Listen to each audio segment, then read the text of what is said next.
Hello everyone, I'm Jennifer Jiggis with Quilters Select, and I want to share with you some information on our 60-degree ruler.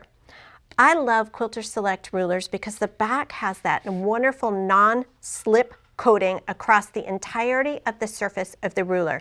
So when I'm cutting anything, whether it's just a straight line or particularly when I start to cut things that are a little bit more intricate, like my 60-degree angles and my diamonds and my triangles, I love and rely on that non-slip coating to ensure that my cuts are that much more accurate and consistent. So this particular ruler is a 60-degree diamond, and it really has a lot of versatility. You can use this ruler to cut diamonds that are all the way up to a height of about 12 inches finished. You can also use it to cut half diamond units, and you can use it to cut 60-degree triangles if you're so inclined. For the purpose of this video, we're going to be looking at what the ruler is designed to do first and foremost. And in future videos, we'll take a look at some tricks that the 60-degree diamond ruler does. So as we look, you'll see that there are markings down through the ruler to indicate a variety of sizes of diamonds. Now, when you're cutting your strip sets for your diamonds, you need to determine what size diamond you'll be cutting. So for this particular exercise, or this particular video, we are starting with a strip set that is 3 inches. So our finished unit will be 3.5 inches wide. So what we're looking at is this dimension here. Now, if you are simply playing with some scraps and looking at putting together something beautiful with diamonds, then this number is not going to be so important. If you are following along with a commercially written pattern, then they'll tell you what size strip set to start with in order to cut your diamonds. Now, the other feature of this ruler that I particularly like is that the end has been squared off so that when we're ready to join all of our little diamond units together, we're not going to end up with excessive bulk in those areas where we have the joins. All right, so I have my strip set cut. I'm going to place it on my Quilters Select mat. Let's get our finished piece here out of the way. Now, because these rulers are non-slip, and if I'm trying to fussy cut something, or maybe I wasn't as accurate when I first put my ruler down on my fabric as I should have been, I really like to use a Quilters Select handle so that I can move that ruler around and lift it and not drag it, but lift it across the fabric so that I can position it exactly where I need for it to be on my fabric. So to cut my diamonds, I have already cut the edge of this fabric strip at a 60-degree angle.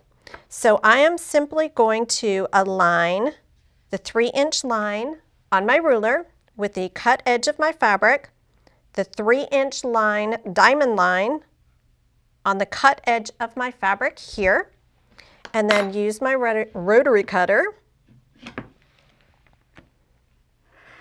to cut. Slide my strip away. Now here at the end, we do want to nip off that little piece. Then I'll move my ruler. I am aligning that 3-inch line with the raw edge of the fabric. The top edge is even. The 3-inch line on the ruler is even with the raw edge of the fabric. And cut. Again, I want to nip that little edge away. Now, once I've cut all of my units, for diamonds in particular, I do like to go back and square off the other pointed edge. So I'll simply lay my ruler down on top, aligning the edges of the ruler, and then nip off those points. And I'll do that for each set of diamonds.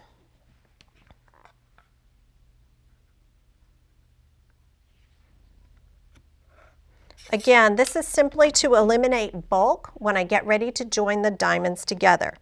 Now, if you're following a commercial pattern, it's going to give you some very specific direction as to what you're stitching and in what order that you're stitching.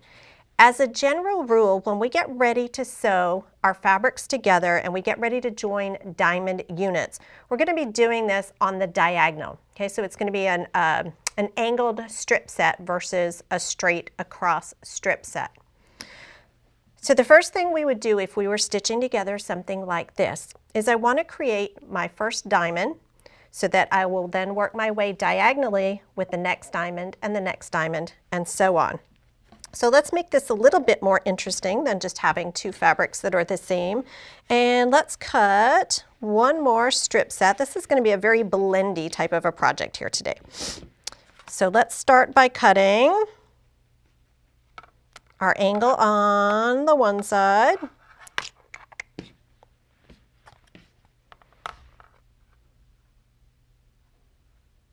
So we're going to cut here so that we have our 60-degree diamond angle started. And this is a smaller strip of fabric, so we can just turn this right around. It's going to stay in place underneath the ruler.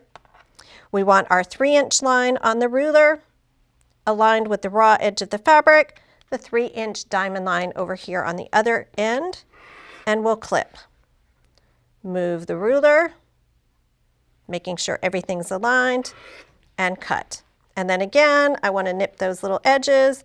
I can do them as I go, or I can wait until all of them are cut and then go back and clip off the tips of the diamonds. Again, that's just to eliminate the bulk in the seam allowance. Now at the machine, when we're ready to sew the units together, we're going to lay them out in the order that we wish to create our unit. Now when you're doing this at home, when you're doing this for a project or getting comfortable learning how to use your ruler, I would most definitely treat my fabric with a little fabric stiffener or starch before I cut. It'll just make your life a little easier. Okay, so here's the unit that we're going to build to create our diamond. Let's just make it a four diamond unit. Here's our piece. So we would start by stitching these two pieces together, these two pieces together, and then we're going to sew the two together to create a diamond. Then that diamond is placed next to the next diamond, to the next diamond, to the next diamond, or whatever the units happen to be for the project that you're working on.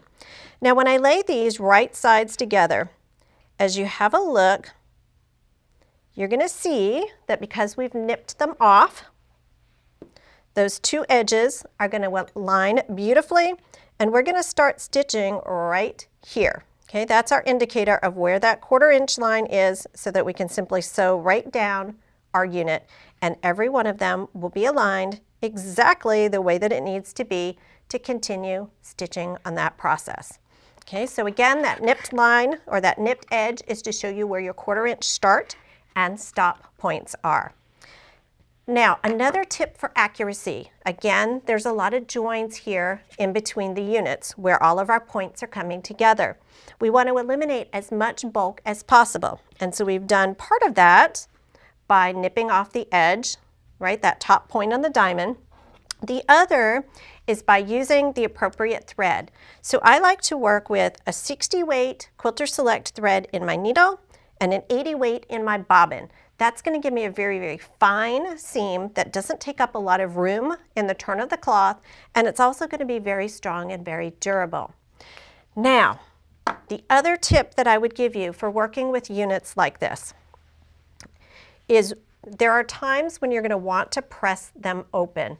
So as I worked down this portion of the joins, I pressed open. As I worked in this direction, I pressed to one side. It is okay to press those seams open. The one thing to keep in mind if you are pressing your seams open is when it is time to do your final quilting, just keep in mind that you're going to need to do more than simply stitch in the ditch, because then you're going to be stitching through those open seams.